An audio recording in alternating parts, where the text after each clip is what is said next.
People have asked me many, many times to do a talk about presenting furry fandom to the public. It involves not just the public, but the media. Because, let's face it, a furry convention, furries in general, we're not the sort of thing you see every day. Woo! And maybe we like it like that.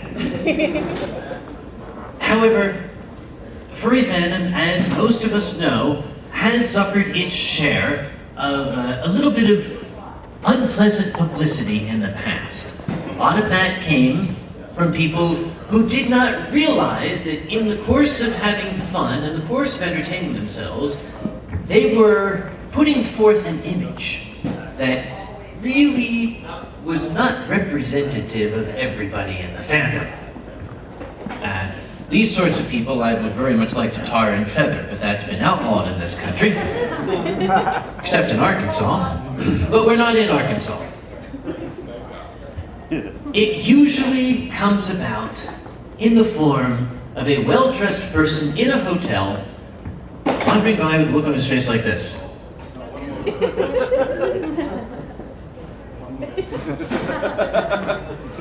I've had that today. And for some reason, these people seek out people who dress like me. And maybe not. If I'm not around, they'll seek out a random person, an intelligent-looking person, and they always come up and they ask the same question. What is all this? And that is the point of this little talk. How to answer the question, what is all this? There are many, many, many answers. If I'm a hapless member of the public coming in and I say to you, what is all this? What do you say? It's a convention for art lovers. Bingo! A convention for art lovers. Not 100% on the nose, but at least you didn't terrify them. Because most people's first answer does terrify them. It's a furry convention. Well, I can see that.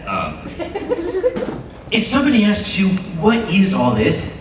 Don't answer their question with buzzwords that we understand, but that these poor people do not. It is very important to use terms that they will understand. Use words that the common man, the common American, if you happen to be in this country, will not only understand, but which will put a positive image into that person's head. If you say, it's a furry convention, that doesn't mean anything to them. It's a strange word, it doesn't answer their question, it actually puts them off a little bit. I don't know this strange word, furry. It's even worse if you say, it's a funny animal convention. I will come and kick you in the groin if you say, it's a funny animal convention. God, that pisses me off! Funny animal. Has anybody read Usagi Yojimbo? He kills people, that's not funny! That depends. Well, it can be funny, yes. Like when the head goes flying and little like skull and crossbones appears, come and get that. Anyway, we're getting off topic. Funny Animal was the name of an obscure 4-color comic book in the 1950s. You can't expect, Mrs. Jackson walking in off the street to go to the jewelry party upstairs to understand what that means. But having told you that, what words can you use? An art convention. That's good. Everybody can understand an art convention. Although, when you say an art convention, especially if you make it plural, if you say an arts convention, the first thing they think of is a bunch of hippies coming by going, dude, whoa, that really speaks to me, man. I can feel the humanity in that, dude, that's a lamp. Yeah, man, look, the lamp is talking to me, What other words can we use? If you can't say furry, you can't say funny animal, you can say art. What else? What would you say? A science fiction convention. A science fiction convention, that's true. Furry fandom is something of an offshoot of science fiction fandom. We got our start in science fiction fandom. We grew forth from it. Our conventions are bigger than theirs now, I might add. What other words can we use? What can we say? A convention for fans of anthropomorphic animals. That's what I say, but I'm a cocksucker from Dartmouth who speaks in big words. If they have like a Dartmouth Letterman sweater on, you can say that. But Mrs. Jackson didn't go to Dartmouth. She went to community college here in Novi. What other words can we use? Mascot. Excellent. Mascot. Everybody sports mascots, right? A mascot convention.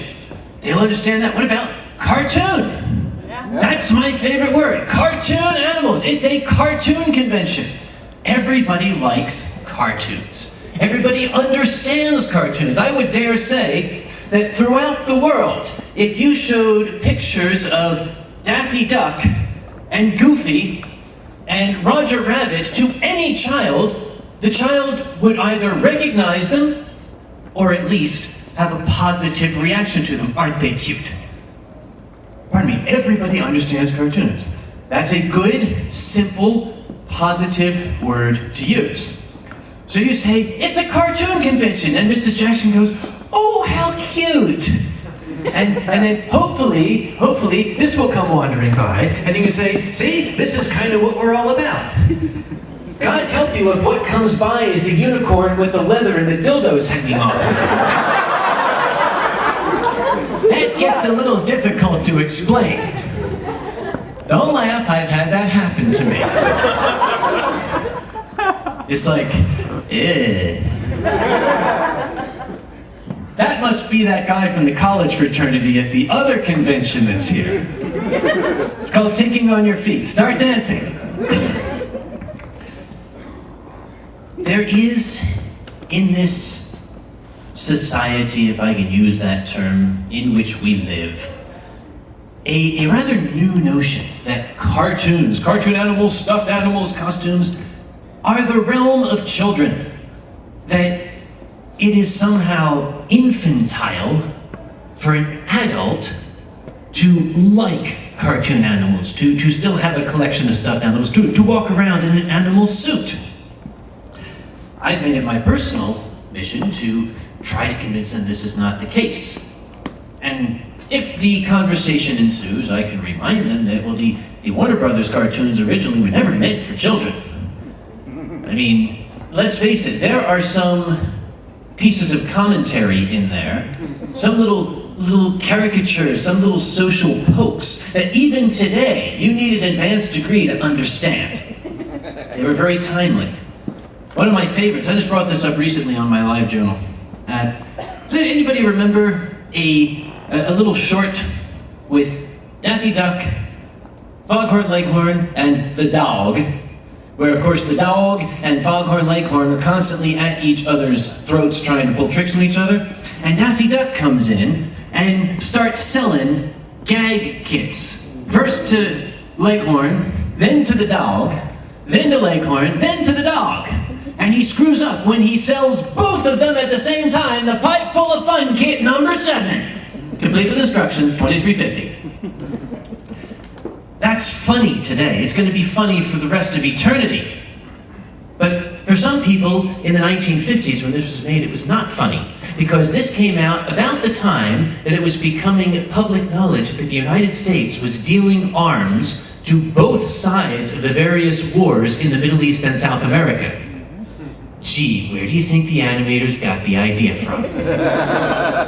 But sorry, I digress. Let us say that Mrs. Jackson has heard it's a cartoon convention. She says, oh, that's sweet, and starts to walk away. Don't chase her, tackle her, and continue to do what I just did and tell you that story. If she happily walks away with her positive image, that's fine, you've done your job. You don't need to hammer the point home. If the person expresses interest, the eyebrows go up, they say, oh my, well, isn't that interesting? You can continue, it's called a conversation. There are some people out here who might need a panel or two in doing that, I've noticed. How to have a conversation. But I very, very frequently engage people in conversation. I'll tell them that. You know, we are adults who remember that, you know, back then that cartoons were for grown-up people. Because they could, using these happy, smiling cartoon characters, they could give us a window into ourselves. Something that I have also seen from a distance when I've been too far away to stop it. Have you ever noticed that? It's like a Spielberg movie. When you see, it's like you see the guy pull, there's a 3-year-old child playing with a grenade and he pulls the pin and is looking at the grenade. It's like, you want to grab the child, but you're going moving so slowly. Like, when I see from here to about where the purple-eared fox is, a guy in front of a news camera saying, not here, is he? Nobody ducked down, okay. A guy in front of a news camera saying, a lot of people think like we're sexual deviants, but it's not true. Only about 50% of us are sexual deviants. It's like,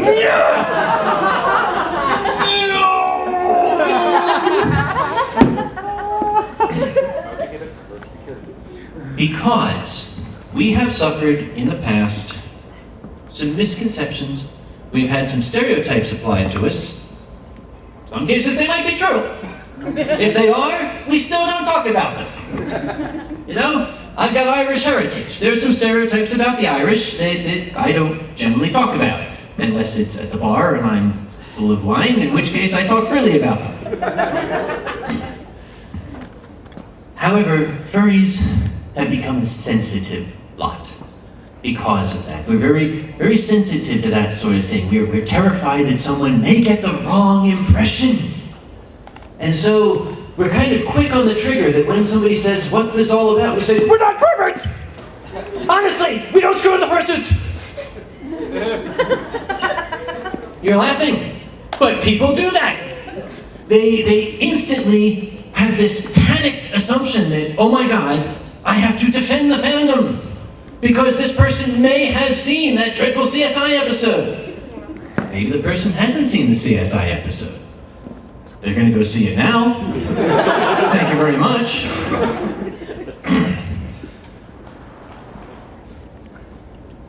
It was put very, very succinctly, very eloquently by Anthrocon's Masquerade director, Rigel. He said, don't try to define the fandom by listing what it is not. If that's for me, I'm not here. Thank you. And I'll give you my favorite example. At the hotel down the street, they are having another convention. This is a convention of, shall we say, motorcycle enthusiasts. Now, if I were to go to that convention, and I were to go to a random, very, very large, tattooed gentleman with like a swastika on his forehead and you know, spikes and chains and everything, looking very much like my mom did in 1956. You're glad to go to Story Hour to hear about that. I'll be there. So will I. If I go to this man and I say, so, what, motorcycles, so all you guys ride motorcycles? I mean, that's kind of cool, but I'm kind of curious at the way you're dressed here. And if he started out by saying, well, let me tell you, not everything you've heard about motorcycle gangs is true. Very, very few of my friends have ever been in jail. I think that the image of us as being a bunch of drug-using murderers, that's really been blown out of proportion. The number of us who are drug-using murderers, I can count on, 2 hands and half a foot. I mean, you probably saw in the movies, they always show like the Wild Bunch and everything, guys going around slinging knives. Well, you go to a biker bar and you're probably going to be mostly safe. I mean, nobody's hardly ever going to rape you or anything. I mean, we're just ordinary people, like to ride motorcycles. I mean, I've never been in jail. I haven't used drugs since I was young. Again, it's all the media pointing us out to look like a bunch of cavemen here. Okay, just giving you a big list of what they're not. But what is the image in your head that you're walking away with now? You have a mental image in your head of some prison-tattooed, child-raping, ex-convict drug user who rides a motorcycle. Whatever image you put into a person's head is the image that is going to stay there. And it doesn't matter how many times you say it's not, it doesn't matter how many times you say this isn't, once that image is in that person's head, it's never going to go away. There's a wonderful little song about accentuating the positive, eliminating the negative. That is true, that's what you must do. But again, don't do it while chasing poor Miss Jackson through the hallways, grabbing at the back of her neck. No, I haven't told you about our charity work yet!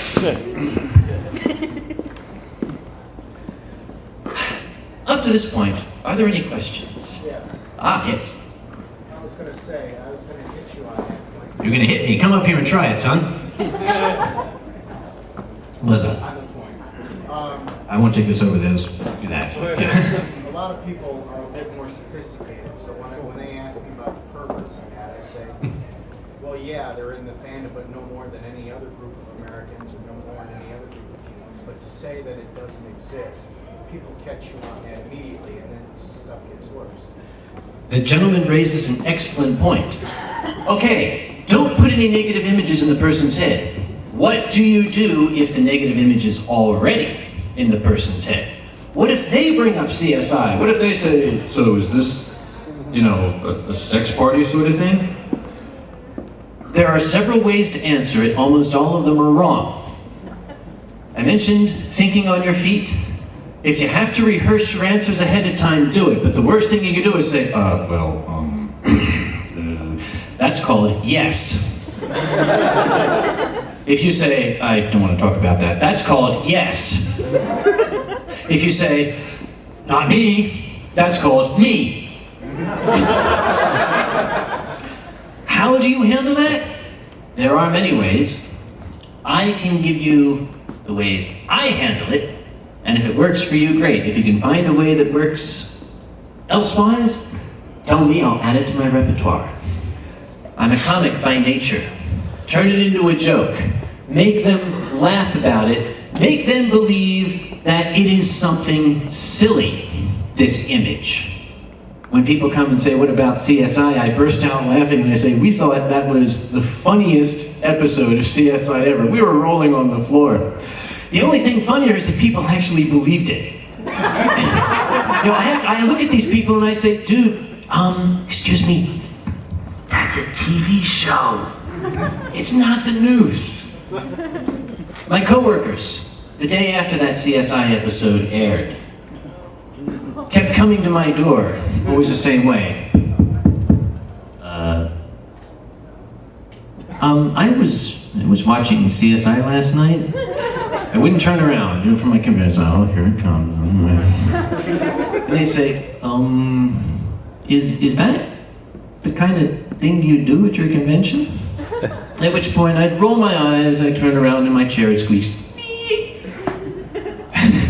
I'd say, listen, if that was happening at Anthrocon, 1, why wouldn't I know about it? And 2, how come I'm not invited?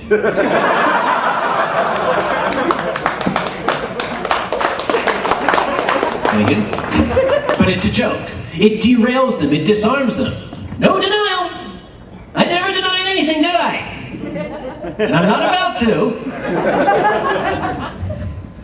Or I can turn around and say, oh, yes, I put on a foam rubber and furry suit that's 140 degrees inside that causes me to pass out from heat prostration after 3 steps, and then I'm going to do the old for 3.5 hours without any water.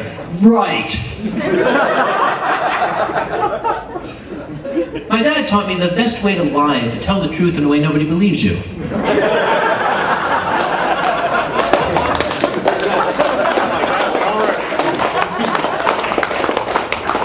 But then again, I use that as an example. I will point to this lovely shaggy dog there and say, that lovely shaggy dog over there, whereas he looks all cute and happy, inside he's thinking, I want him to shut up soon so I can leave and take this head off because I have just lost 40 pounds of sweat and I'm about to pass out. Yes. And that's what I'll tell people. They say, look, that suit is cumbersome, it is ungodly hot, it's very uncomfortable. It is a piece of artwork that you are wearing, a piece of mobile artwork. To go upstairs and to try to do something more strenuous than wiggling a finger, we would have several ambulances out front dragging people away from heat stroke. Not only that, but may I point out that some of these costumes can be extremely expensive, thousands of dollars. Some of them now exceed $10,000. They represent enormous investments in money, hundreds of hours of time. People putting them together lovingly. Again, these are artists making wearable art. They won't let me within 100 feet of them with a cup of coffee. Do you think they're going to risk...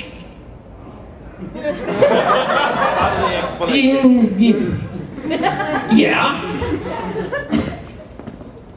You know, it's called deflection. Again, you don't want to lie to people. Are there people in furry fandom whose interest in the fandom is more than academic? Probably there is. There's probably some in this very room. It's okay, you know, we're all friends here. You don't have to defend human nature to a casual observer. You can point out, as I do, again, make it a joke. If they say, aren't you guys a bunch of sex fiends? Oh, actually, yes we are. Nobody in the world ever had sex until there were furries. We invented sex. Nobody else does it but us. Dumbass. Look around you. A lot of these people are college age. They're teenagers. They're in their early 20s. They're surrounded by like-minded individuals in a hotel.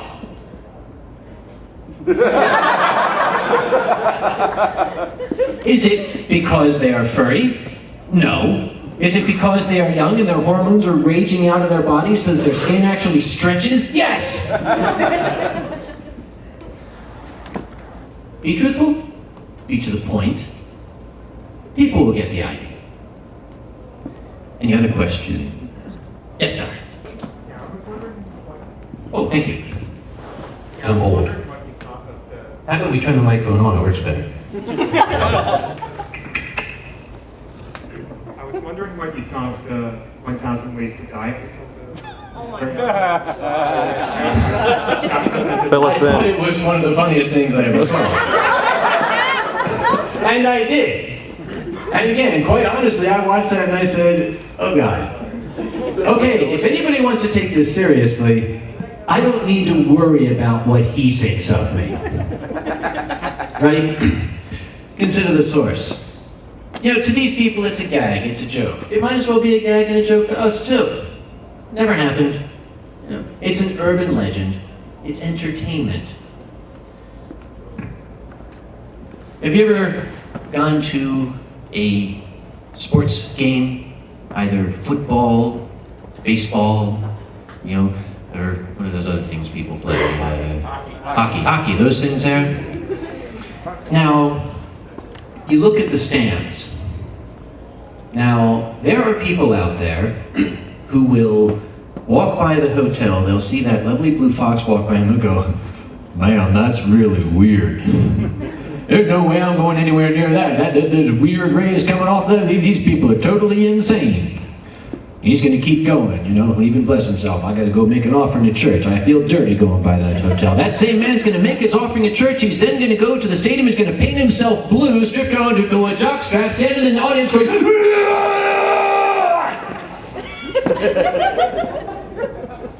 I think that fox looks better in blue than he does.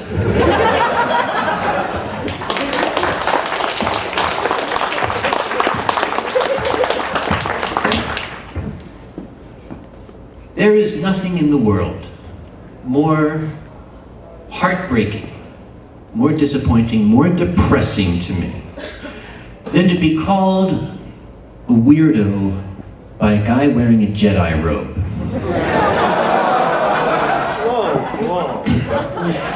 But sorry, that's also on my side. Why is everybody here? It's a hobby. That's what it is for most of us. For most of us. Because, remember, when you are talking to Mrs. Jackson, or whether you're talking to the reporter from Channel 4 News who's standing out there with a big microphone with a box around it in front of your face, holding it like this. For real? Maybe. You become a representative of furry fandom. When you're talking to Mrs. Jackson, when you're talking to the reporter, you are not talking about yourself. Because they're here to talk to a furry. They're not here to talk to you. Sorry if that gets in the way of your ego. They want to find a furry. They found you. you are now obliged to represent Furry Fandom.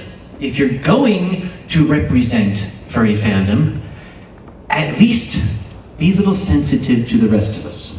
Some people out there believe in the furry lifestyle. Now, this is an argument that's been going on in science fiction fandom since the 1950s, since before most of us were born. You know, science fiction is a way of life. Fandom is a way of life. They call it FIAWOL, F-I-A-W-O-L. Fandom is a way of life. And that was countered by the people who said fandom is just a goddamn hobby. That war has been raging for more than half a century. I'm not going to get into it today. I will simply say that the average member of the public is much more prepared to accept a hobby than a lifestyle. It's the difference between the guy who is a lawyer who on the weekends comes to these Star Trek conventions, puts on his Spock ears, and hangs out with other Star Trek fans, and then on Monday puts the Spock ears away and goes to work.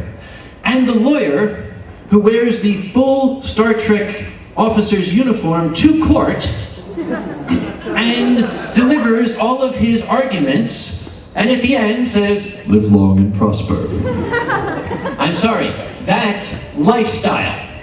It doesn't reflect well on the rest of us. If you follow a furry lifestyle, that's great. God bless you. More power to you. I'm behind you all the way. I don't, though. So, if you're going to be telling the reporter out there about furry lifestyle, that's the image he'll have in his head. Remember, that image in his head is now reflective of me, and I'm going to have to come and pull your entrails out through your ass.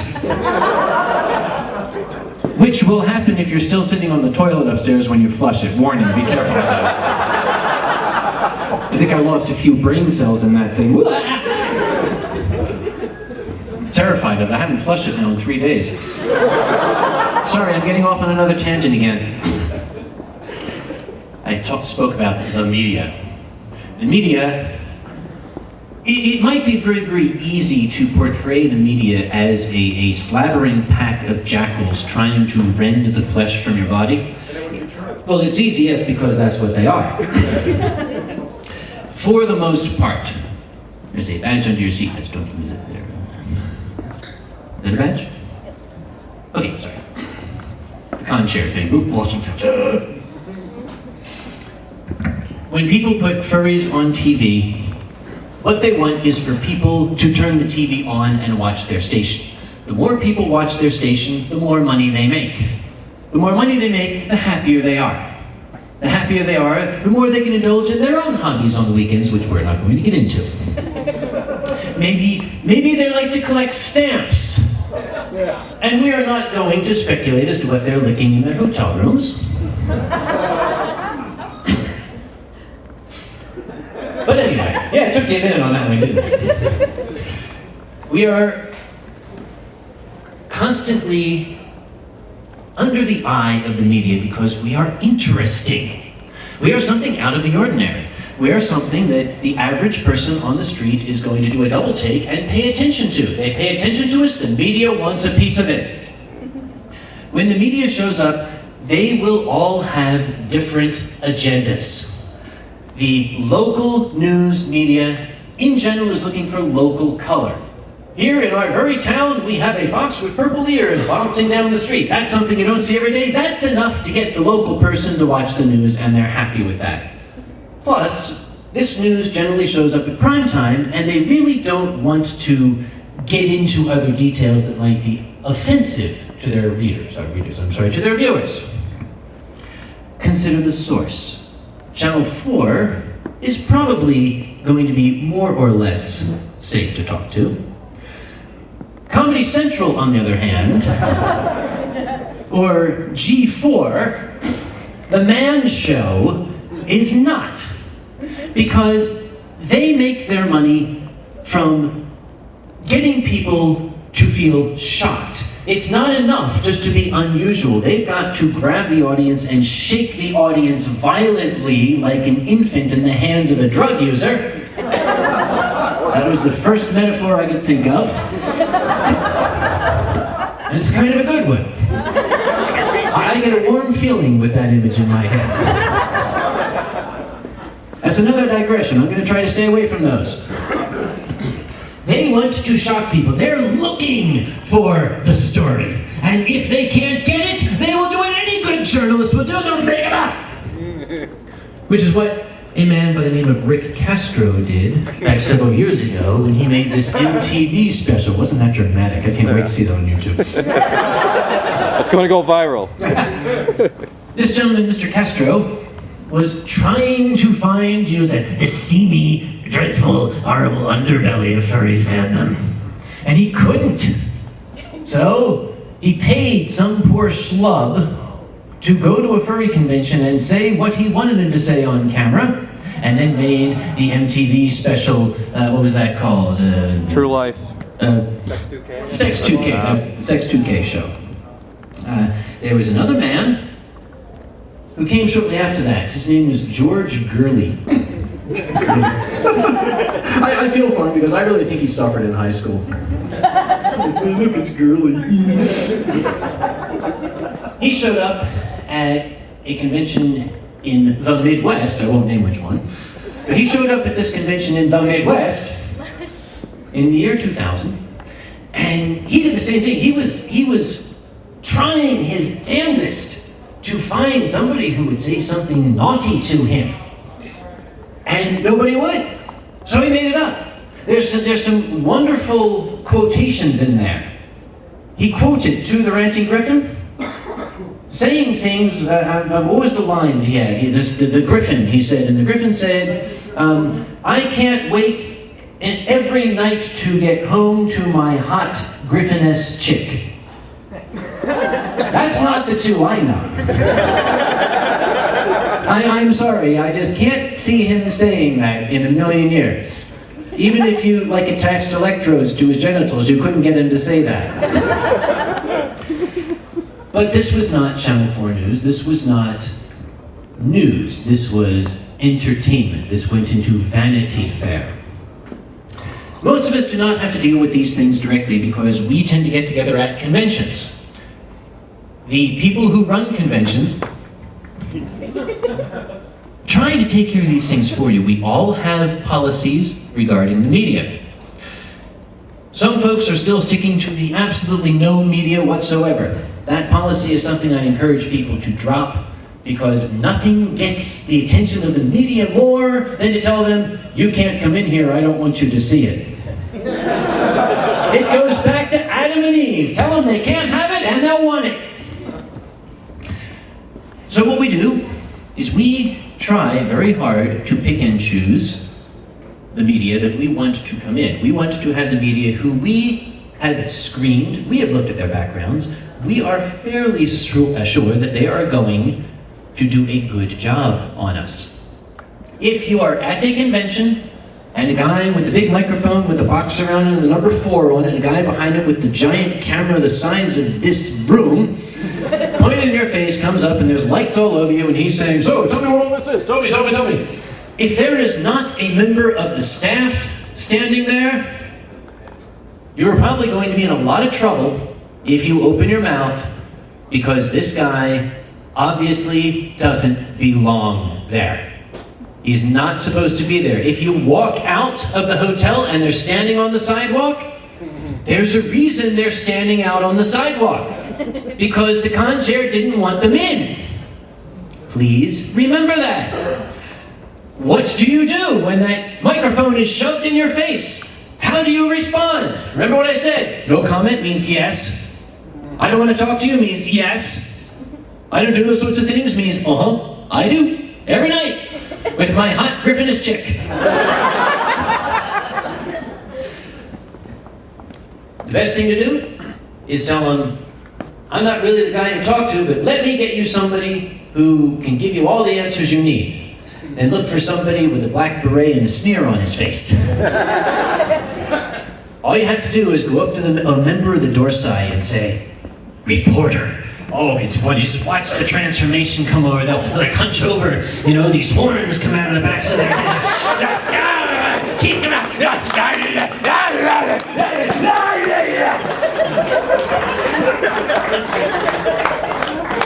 Sometimes I do it even if there's no reporter if I'm bored. See them all left, like, April Fool! And it's like the horns go back and...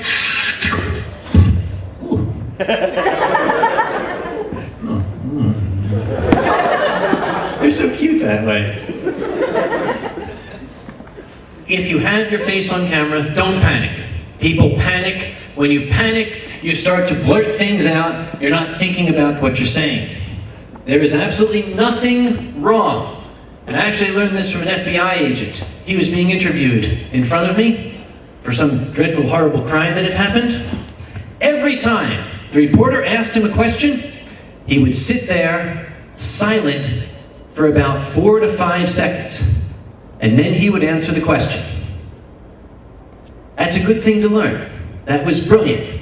The guy asked him a question, rather than have him go, he just, and he was thinking, formulating his answer. He was not going to let that reporter catch him, and they will try to catch you. So, do you believe that there's any sign of foul play? At this time, we have no indication. Well, what about the reports that the murder weapon's been found? That means yes. Yeah, you caught him at that point.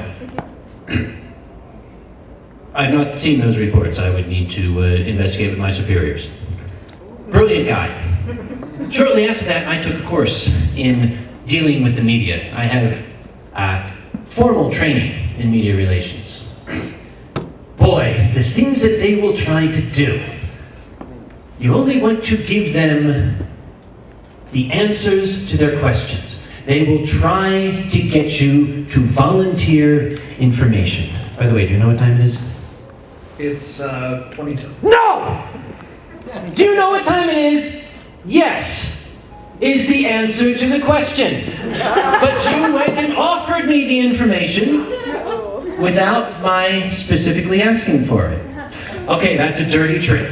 But it's an illustration. That's the sort of things they do. They'll ask these leading questions that get you to start talking.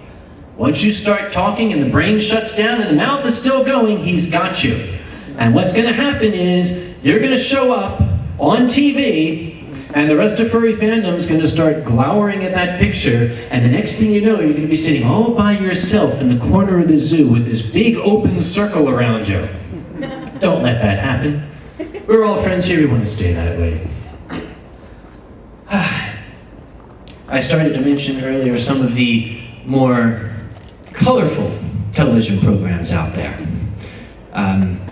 My nightmare, my absolute nightmare, I sometimes wake up screaming in the middle of the night, is to find myself going toe-to-toe with Stephen Colbert.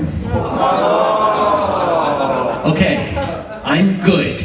I ain't that good. If you get one of these guys who is even slightly talented, what they will do. Now, how do you suppose when you see Stephen Colbert do those interviews with people, and your jaw drops open to say, how the hell could he say that in response to that question? That's because that question was never asked. He was answering a different question. And they simply did a little creative rearranging of the film for artistic purposes. I can see it happening now. Stephen Colbert is showing up at Anthrocon, and I'd be like, must not speak to godlike man. And he will say, now look, he say, I'm not here to tear you down. All I want to do is just try to get an idea of what this convention's all about. That's always the first line. They all say that. 75% of them mean it, 25% of them are full of shit. Actually, maybe it's the other way around. Probably the other way around. I could see that he would sit me down and he would say, well, now look, explain to me, is it true that Furry Fandom is all about sex and that these people are like attracted to each other and the fursuit sex is something that turns you on?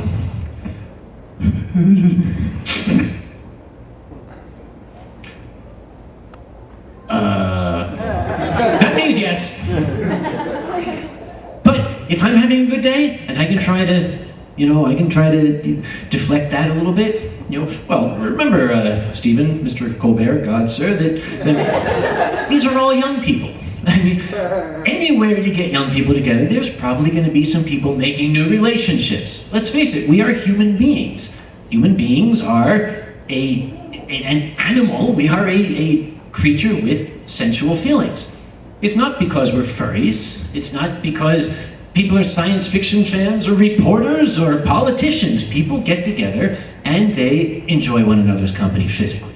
And I'm thinking to myself, booyah! Got him! Oh yeah! And you'll say, well, all right then. But I'm watching these costumes go by here and I can't imagine, this is Pittsburgh and it's July. I mean, these people are going outside. Isn't that dangerous? And I say, well heck yeah, it's totally hot out there. And I mean, quite frankly, I don't know how these people can keep up. You see where it's going? So is this something that you're attracted to sexually? Oh yes, it's totally hot. I can't understand how these people can keep it up. That's the kind of things they do. Now, I guess the lesson is, media relations are best left to the professionals. Everybody wants to be on camera, that's great. Everybody wants their 15 seconds of fame. But try to think of the fallout from that 15 seconds of fame. Especially if they make you look like something dangerous to the fandom. We may simply have to dispose of you for the good of the whole. You don't want to wind up, as the butt of live journal drama. That's never happened to anybody here yet, I know. But someday it might. Oh, I still have time. Any other questions? Can I ask the second part of it? You can always ask the second part. What's that? I'm in a position of what you might call fuck. Here right now? Yeah, screwed over. What happened? Well, this week it was the big Society of Automotive Engineers conference. Yes. A couple of the branches were here, and of course I was here, and of course inevitably I ran into 4 different people I worked with. Well, first time I was lucky because my badge was inside, my coat was zipped up. Second time I wasn't so lucky. This gentleman feels that he has suffered a setback because some members of another organization, of which he's a member, showed up here this weekend and saw him with his badge. Now let me ask you a question, sir. What are you ashamed of? I'm not ashamed of anything. What I'm afraid of is that there are a lot of old-time conservative people, Mhm. and the CSI episode as well as the Bones Pony Play episode are still very much talked about. There are a lot of conservative people in the organization who may have seen the CSI episode. There are a lot of people out there who may think ill of you for your hobbies. That's called life, my dear boy. People may lose jobs over it. I have no wise answer for it, other than to say, and this is strictly my own personal opinion, if they're going to fire you because you came to this convention, then fuck them, I wouldn't work for them anyway. Sorry, but again, that's only my personal opinion. Now I know in today's economy that may not necessarily be a choice, but start now formulating what you want to tell them if they ask questions. If they ask that immortal question, what is all this? It's a cartoon convention. I'm here to have fun. This is what I do to relax. It's better than doing drugs. Slightly. And it doesn't give me a hangover. Well, did you ever confront that? They asked you. Many times, my boy. I've been asked dozens of times. For some reason, people come to me to ask that question. What is all this? Is this something perverted? I would like to hire that lady from the Back to You TV series. Anybody see that? Oh, good. TV series on ABC it's now off the air sadly, it was set in Pittsburgh. And it was sort of, if you're old enough to remember WKRP in Cincinnati, it's the same deal. Here we have a Pittsburgh TV news station. And it is, the series is the comedic stories of the 5 station personalities. You've got the stuffy reporter who has all the degrees, played by Kelsey Grammer. You've got the old 90-year-old wizened aged reporter who is kind of losing it but still has the ancient wisdom. You got the slutty blonde girl, but you know how that works. You have your 5 stereotypes, and hilarity ensues as things happen every week. Well, one episode, the stuffy reporter, the guy who had, like, you know, handled all the high-level stuff, he handles Republican National Convention, big square-jawed guy. He comes in, he's all anxious because everybody's going to be going to dinner at a fancy restaurant. And the station manager, a little short, pudgy guy, the station manager is always a little short, pudgy guy, isn't it? Comes out and says, "We're going, you're not. I need you down at the convention center at 6. And as I watched, on my screen, from the speakers on my television, this character said, "What the? Oh no, not Anthrocon."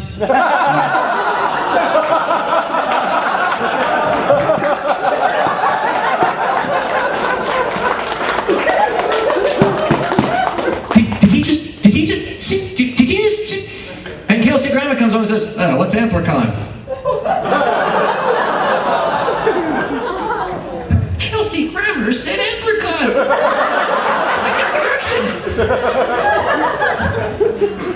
They handled it beautifully because the guy said, "Well, it's, you know, people get animal costumes, draw cartoon characters, things like that." And Kelsey says, "Was this some sort of sexual kink?"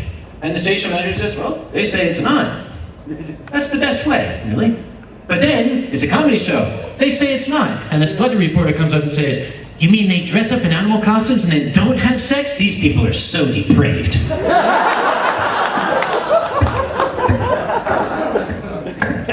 If I can work that into the answer to the question, what is all this? I'll have to think about that. But to get back to the gentleman's concern, I'm not belittling your concern, believe me. I understand that you may have a legitimate problem. The only thing you can do is put the best face on it. As I say, accentuate the positive, eliminate the negative. If they've heard bad things, laugh it off and say, "Yeah, we get that a lot. We've heard them all." Because people, they just don't understand. They can't figure out the idea of cartoons. This is probably a good time to repeat something that I said once in a moment of absolute drunken, babbling, spitting, drooling on myself fog. It was last night. No, it wasn't. It wasn't actually. I was at a convention in Florida whose guest of honor was Trace Beaulieu. He was Dr. Forrester on Mystery Science Theater 3000. He was also the voice and puppeteer of Crow T. Robot, which was why here he is at a convention whose central theme is based around puppeteering. Trace Beaulieu, Crow T. Robot, was their guest of honor. Now, I saw Trace about to get into an elevator to go upstairs. Now, those of you who are at the "So This Is Your First FurryCon" panel, remember how you approach pros. There's 2 ways. There's the, "Oh my God!" which probably would not have made a good impression on him. And then there's the way I actually did. Make sure the palm's not sweaty. "Excuse me, Mr. Beaulieu. Hi, how are you? My name's Sam Conway. Tremendous fan. I wanted to thank you for the years of laughs you gave to me. The characters you created, they're absolutely top-notch. I would be very, very pleased if at some point, I know you're very busy, but if you got a moment, it would be my honor to buy a drink for you." I'm like, "Yeah, that's how you do it." He said, "I'm not busy now." I said, "Well, shit, let's go." We went out to the pool area, and they had a bar, like a little tiki bar set up. And it was kind of sparsely populated. We found ourselves a nice little table, and I bought him a drink. And then he bought me a drink. and then we bought each other a drink. Then 2 came by and bought both of us a drink. Then we bought him a drink and bought ourselves a drink. And then we just kept repeating this over and over and over. And at one point, some fursuits walked by, doing the fursuit swagger, you know? And I watched Trace, in his chair, I watched Trace, he's holding his drink, going like this. And he said, now, I cannot do it, but you have to try to picture the Dr. Forrester voice. I just have one question. Who are you people? And I was going to give him the, well, cartoon fans, you know, mascots, look at our advertising icons, look at our sports figures, animals have played a role in human, but nah. This is Trace Boyo, he's a fan. Yeah, I don't need to give him that spiel. I just need to give it to him straight. And I said, excuse me. You asked the wrong question, sir. You asked, who are we? That's not correct. The proper question, my good man, is, who were we? We were the fat kid. We were the awkward kid. We were the kid with the big thick glasses. We were the kid who wasn't good at sports. We were the kid who sat inside and read all day. We were the kid who got good grades, while the others thought that wasn't good. We were the bookish, scientific, geeky kid. We were all those kids. We were those kids for whom our peers pointed and said, you do not belong with us. But human beings are a social animal. We crave companionship. Denied companionship by our peers, we turned to the next best thing we could find. Some of us turned to the stars. Some of us turned to sorcery and swords. We turned for companionship to the happy, smiling, accepting faces of the cartoon characters we saw on Saturday morning television. Now, I will answer your question. Who are we? We are nothing more than adults who never forgot our old friends.